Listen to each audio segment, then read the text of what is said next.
하나님의 말씀 봅니다. 하나님의 말씀은 창세기 18장 16절에서 33절, 구약성경 22쪽입니다.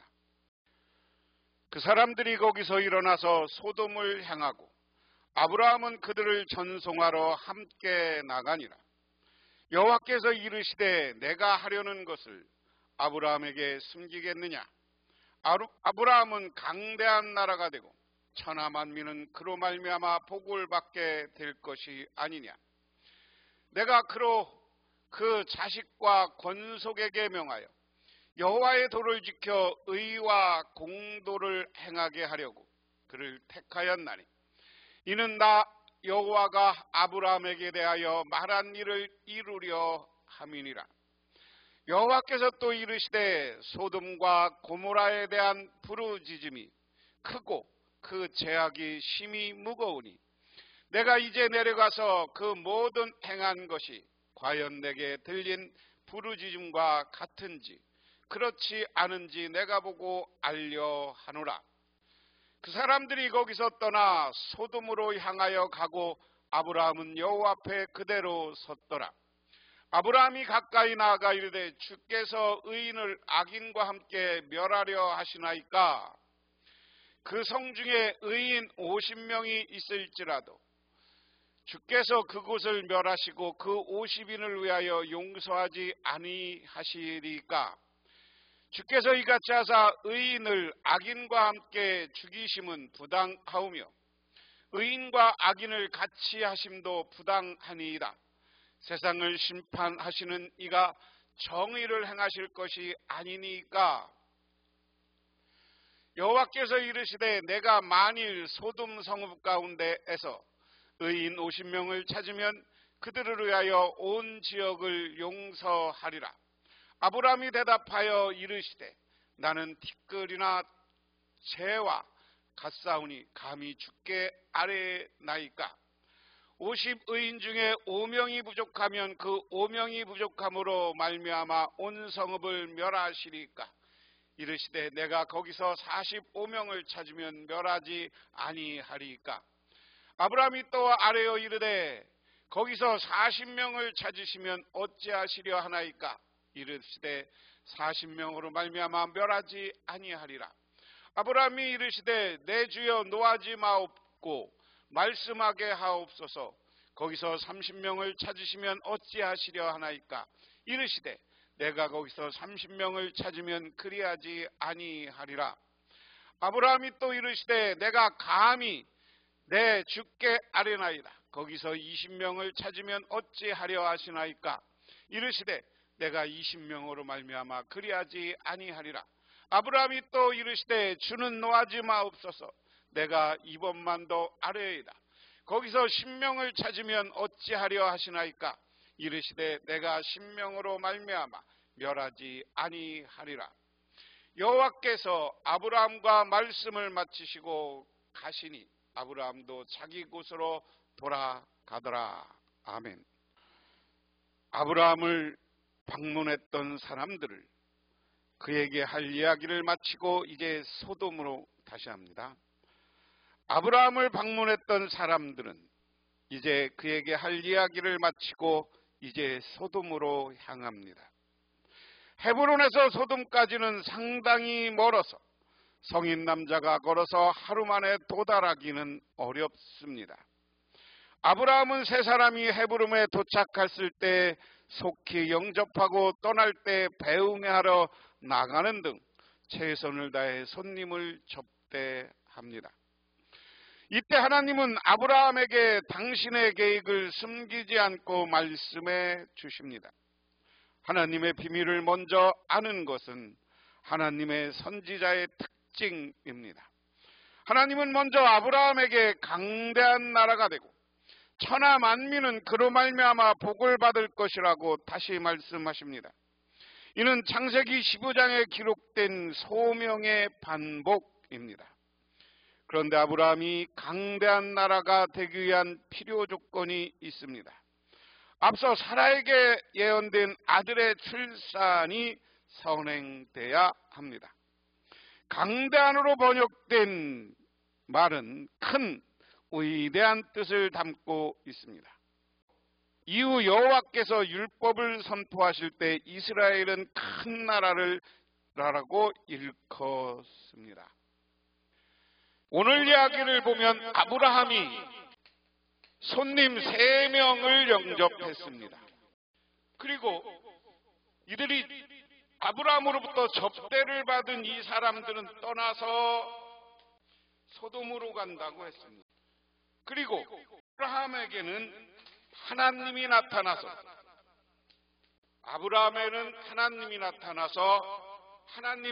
하나님이 아브라함을 향한 축복, 강대한 나라를 이룰 것이다.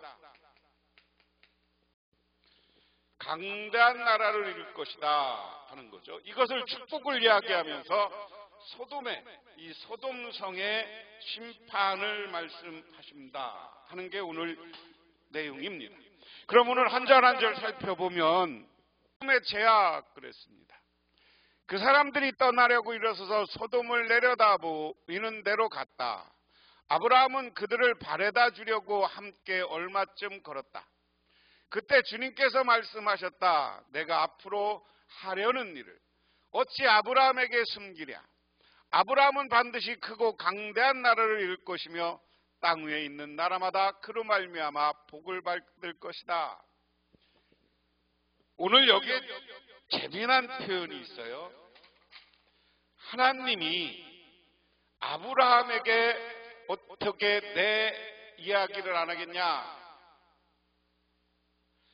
어떻게 내가 하려는 것을 숨기겠느냐? 하나님은 아브라함에게 아무것도 안 숨긴다는 거예요. 그 의미는 뭡니까? 이제 아브라함은 하나님의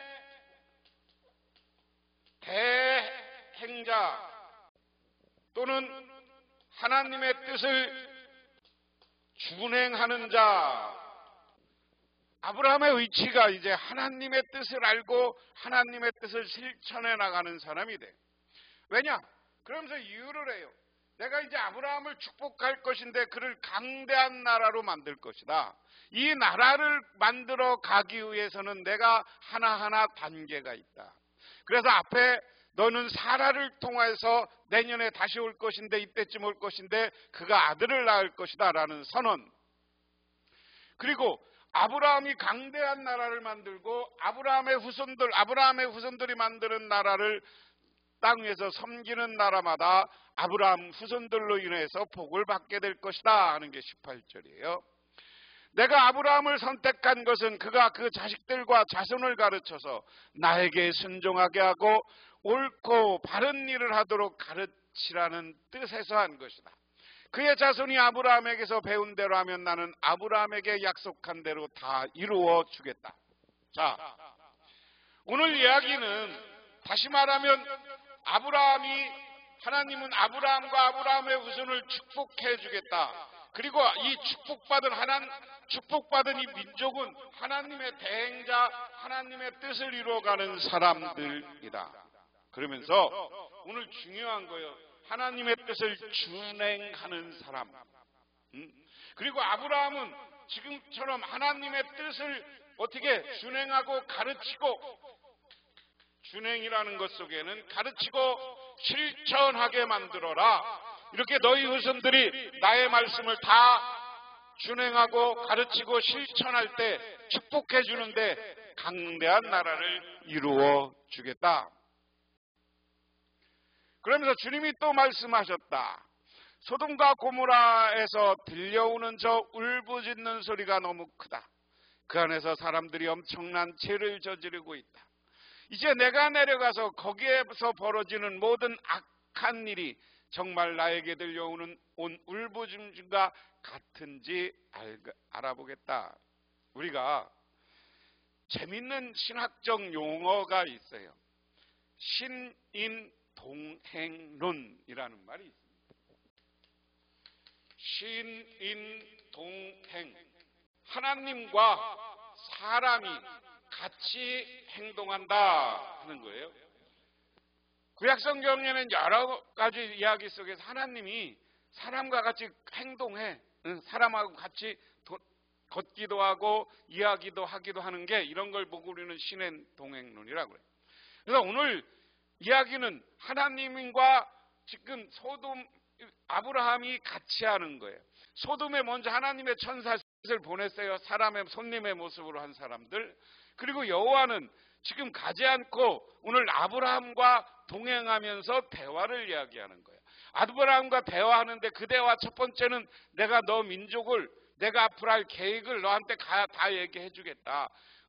왜냐? 그것은 너를 축복하기 위한 과정이다. 근데 너 네 후손들한테 내 이야기를 잘 가르쳐서 내 이야기대로 순종하고 그 말씀대로 살게 해. 그 말대로 살게. 그래야 너가 네 후손들이 복받아. 너는 잘 가르쳐. 그 얘기예요. 자, 그러면서 소돔과 고모라에서 부르짖는 소리가 내게 들렸다. 이것을 우리가 탄원 기도, 탄원 이런 표현을 씁니다. 하나님이 앞에서 우리가 너무 힘들어서 탄식하며 하나님 이 문제를 해결해 주십시오 하는 기도. 그게 탄원입니다. 이렇게 소돔이 지금 죄로 가득 차서 소돔 사람들이 죄 때문에 너무 힘들어서 나에게 기도했다. 그 사람들은 거기서 떠나 소돔으로 갔으나 아브라함은 주 앞에서 그대로 서 있었다. 아브라함이 주님께 가까이 가서 하라되 주님께서 의인을 기어이 악인과 함께 쓸어버리시렵니까? 그 성 안에 의인이 신명이 있으면 어떻게 하시렵니까? 그래도 주님께서 그 성을 기어이 쓸어버리시렵니까? 의인 신명을 보시고도 그 성을 용서하지 않으렵니까? 오늘 이야기의 중요한 것은 소돔을 심판하겠다는 하나님이 그 계획을 이야기했어요. 그리고 사람들 3명은 떠나는데 하나님 여호와 하나님은 지금 아브라함과 같이 있는 거예요. 그러니까 아브라함이 소돔에 있는 자기 조카가 있는 것을 여기 표현은 안 됐습니다만 조카가 사는 거 알잖아요.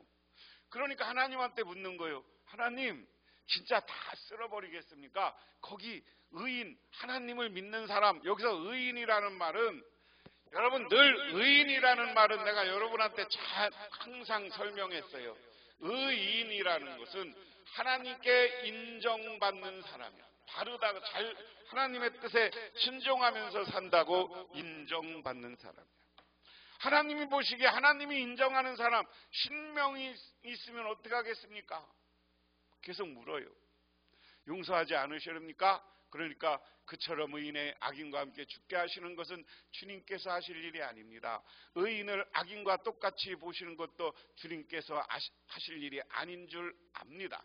세상을 심판하시는 분께서 공정하게 판단하셔야 됩니다. 자, 이 앞부분은 이제 여호와 하나님의 심판의 예고고요. 이 뒷부분은 이제 하나님을 향해서 아브라함이 중보 기도하는 거예요. 중보 기도는 뭡니까? 의인을 악인과 함께 심판하고 쓸어버리면 안 된다. 하나님은 정의로우신 분이시니까 공정하게 판단하셔야 될 거 아닙니까? 그러면서 오늘 쭉 이야기를 봉독해 보면 그래요. 26절부터 보면 의인 10명 그랬는데 26절부터 30절까지는 의인은 10명이라는 주제인데요. 하나님 앞에 의인이 있으면 좀 심판을 하지 마십시오 하는 대답을 듣기 위한 거예요. 자, 주님께서 26절에 주님께서 대답하셨다. 소돔성에 내가 의인 신명을 찾을 수 있으면 그들을 보아서라도 그 성체를 용서하겠다. 아브라함이 다시 하려 했다. 티끌이나 재밖에 안 되는 주제에 제가 주님께 감히 하렵니다. 의인이 신명에서 5명이 모자란다고 하면 어떻게 하시겠습니까? 5명이 모자란다고 하면 성 전체를 다 멸하시겠습니까? 주님께서 대답하셨다. 내가 거기에서 45명이라도 그 성을 멸하지 않겠다. 아브라함이 다시 한번 주님께 아뢰었다. 거기에서 40명만 찾으시면 어떻게 하시겠습니까?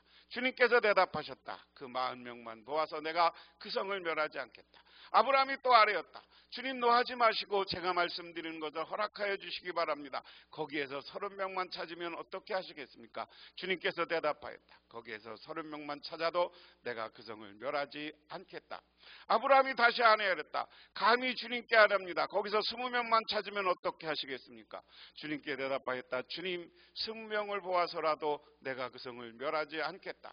아브라함이 또 아뢰었다. 주님 노하지 마시고 제가 한 번 더 말씀드리게 허락하여 주시기 바랍니다. 거기서 10명만 찾으시면 어떻게 하시겠습니까? 주님께서 대답하였다. 10명을 보아서라도 내가 그 성을 멸하지 않겠다. 하나님이 아브라함을 강대한 나라를 만들겠다고 축복해. 후손들이. 그러면서 아브라함을 향해서 뭐라고 하느냐? 내가 이제부터 너에게는 비밀을 가지고 있지 않겠다. 다시 말해서 아브라함과 하나님을 이제 아브라함은 하나님의 사자요 동행자입니다. 동행자. 그리고 이제 구약 성경의 전체로 보면 예언자이며 제사장님. 그래서 아브라함은 이런 자기의 자리를 인정받아요. 그러고 나서 하나님이 소돔과 고모라를 멸망시키겠다고 하니까 하나님 앞에 중보 기도를 하는 거예요. 중보 기도 내용은 하나님 섣불리 심판하지 마십시오. 의인 50명, 45명, 그리고 30명, 20명, 10명 이렇게 줄여가면서 하나님 제발 부탁인데 하나님 의인 10명만 되어도 저를 보아서 멸망시키지 마세요. 그러니까 하나님이 알았다. 10명만 있어도 10명을 너를 보아서 내가 멸망시키지 않겠다. 오늘 하나님은 아브라함을 자기와 사람 사이의 중개자, 중보자로 인정한 겁니다. 그리고 나서 아브라함도 하나님도 자기 갈 곳을 갔다 하는 말로 오늘 말씀을 마치고 있습니다. 하나님은 아브라함에게 당신이 행하시는 일을 숨기지 않으십니다. 하나님은 당신이 선택하신 사람들을 통해 세상에 행할 일을 알리십니다. 그런 점에서 아브라함은 예언자의 역할을 합니다. 아브라함에게 예언자적 역할이 주어진 이유는 무엇인가? 가족과 후손에게 가르쳐야 할 것이 있기 때문입니다. 그가 가르칠 내용은 여호와의 도를 지키는 것, 다시 말해서 공의와 정의를 행하는 것입니다. 하나님이 아브라함을 믿음의 조상으로 부르신 것은 그를 통해 많은 사람들이 공의와 정의를 행하기를 바라셨기 때문입니다. 아브라함을 부르신 일은 하나님의 은혜였지만 하나님은 그에게 실천을 요구하십니다. 그런 점에서 언약 공동체는 믿음과 동시에 공의와 정의를 기반으로 해야 합니다. 공의와 정의가 없는 언약 공동체는 온전하지 못합니다. 공의와 정의를 행하시는 아브라함의 모습은 부르짖음과 악이 가득한 소돔과 고모라와 대조됩니다. 다시 말해서 공의와 정의가 없는 모습은 소돔과 고모라의 모습과도 같다.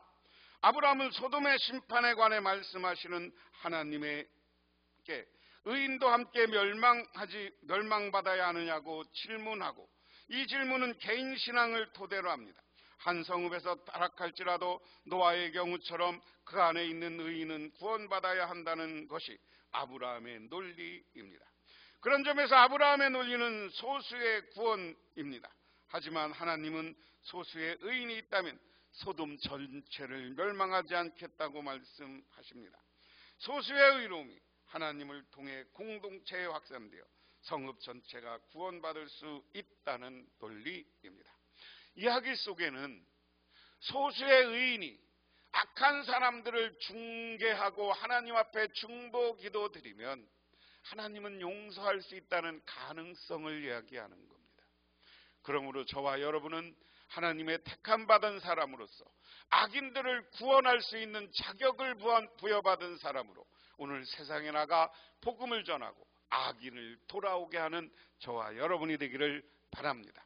그로 인하여서 오늘 아브라함을 강한 민족이 되게 했다는 것처럼 여러분과 후손들이 크고 위대한 인물로 복받기를 주님의 이름으로 축원합니다. 기도하겠습니다. 하나님 고맙습니다. 오늘 아브라함은 소돔을 위해서 하나님 앞에 기도합니다. 그런데 하나님은 아브라함의 기도를 들어 응답합니다. 하나님, 우리가 세상 속에 살면서 우리가 중보기도 하며 하나님을 향해서 우리 문제를 놓고 기도할 때 응답하소서, 그리고 우리를 축복하소서. 예수님 이름 받들어 기도드리옵나이다. 아멘.